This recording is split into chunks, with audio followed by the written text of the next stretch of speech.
ఖమ్మంలో ఒకే కుటుంబంలో విషాదం నెలకొంది. తండ్రి కూతురు మృతి చెందగా తల్లి కూతుళ్లు అపస్మారక స్థితిలో ఉన్న ఘటన ఇది. ఖమ్మంలో తండ్రి కూతురు అనుమానాస్పద మృతి తీవ్ర కలకలం రేపుతోంది.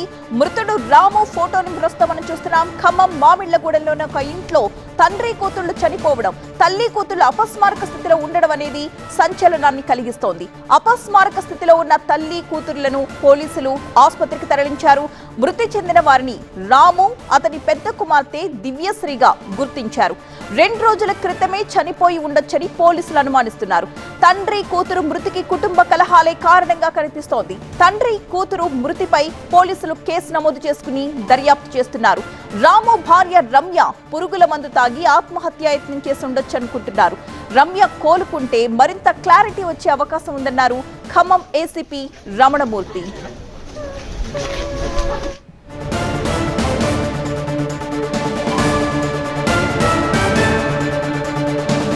అయితే ఈ ఘటనకు సంబంధించి కొన్ని కీలకమైన విషయాలు బయటకు వస్తూ ఉన్నాయి. భార్యాభర్తల మధ్య శుక్రవారం రోజున ఘర్షణ జరిగిందని స్థానికులు చెబుతున్నారు. భార్యాభర్తల మధ్య ఎప్పుడూ గొడవలు జరుగుతుంటాయని రాము కుటుంబ సభ్యులు వెల్లడించడం జరిగింది.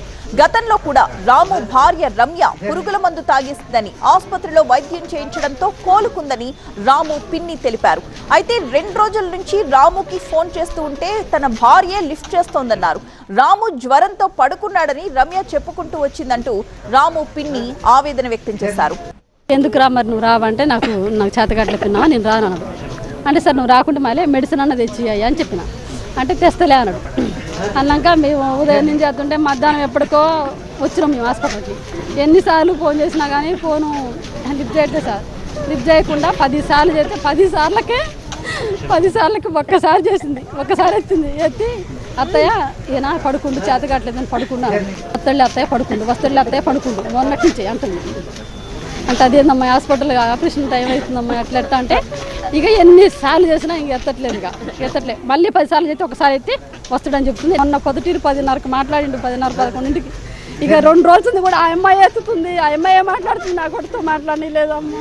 ఆ అమ్మాయి మొండిగా చేస్తుంది సార్, మొండిగా చేస్తుంది. ఏదన్నా మొండిగా వైఖరి. వీడు ఎంత దిగమింగుతాడో, ఎంత కోపం ఉన్నా కానీ సరే అమ్మాయి దారికే పోయింది. ఇంకా ఇప్పుడు మొండిగా చేస్తుందని గతంలో కూడా ఒకసారి ఏదో గొడవ అయితే ఇంట్లో మందు పిల్లకు పోసింది, మందు తన తాగింది. సావంచులో పోయి వచ్చారు వాళ్ళు. ఇట్లా చేసింది సార్, ఏం చెప్పాలి సార్. ఇంట్లో నుంచి స్మెల్ వస్తుందని ఆ అమ్మాయి వాళ్ళ రమ్య అనే బాధితురాలు వాళ్ళ తల్లిగారు వచ్చి మాకు చెప్తే మేము కిటికీల నుంచి చూడంగా చిన్న పాప ప్రాణంతో కొంచెం ప్రాణభయంతో కళ్ళార్పుకుంటా బయట చూస్తుంటే పోలీసు వాళ్ళ కంప్లైంట్ ఇచ్చి డోర్ బలగొట్టి చూస్తే చిన్న పాప ఒకటి బతుకుంది. పెద్ద బిడ్డని హాస్పిటల్ తరలించే క్రమంలో పోలీసు వారు ఉండగానే అమ్మాయిని చూస్తే తల్లి కూడా కొంచెం కండ్రెప్ప ఆడిచ్చింది. అమ్మాయి కూడా మందు దాగుంటుంది, పురుగుల మందు. నోట్లో నుంచి అయితే నొరుగుంది. తల్లి చిన్న బిడ్డ ఇద్దరు ఇప్పుడు గవర్నమెంట్ హాస్పిటల్ ట్రీట్మెంట్ అవుతారు. మరి ఇది ఎట్లా జరిగిందో పోలీసులు తొందరగా దర్యాప్తు చేసి ఆ కుటుంబానికి న్యాయం చేయాలని. ఖమ్మం జిల్లా నేలకొండపల్లి మండలం కోనాయిగూడానికి చెందిన కణతాల రాము ఒక డిజిటల్ మీడియాలో పనిచేస్తున్నాడు. భార్య, 2 పిల్లలతో ఖమ్మంలోని మామిళ్లగూడెంలో అద్దె ఇంట్లో ఉంటున్నారు.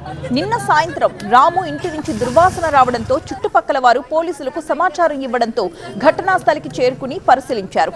కుళ్లిపోయిన స్థితిలో ఉన్న రాము డెడ్ బాడీని అతడి కూతుర్ని స్వాధీనం చేసుకుని ఖమ్మం ప్రభుత్వాసుపత్రికి తరలించారు.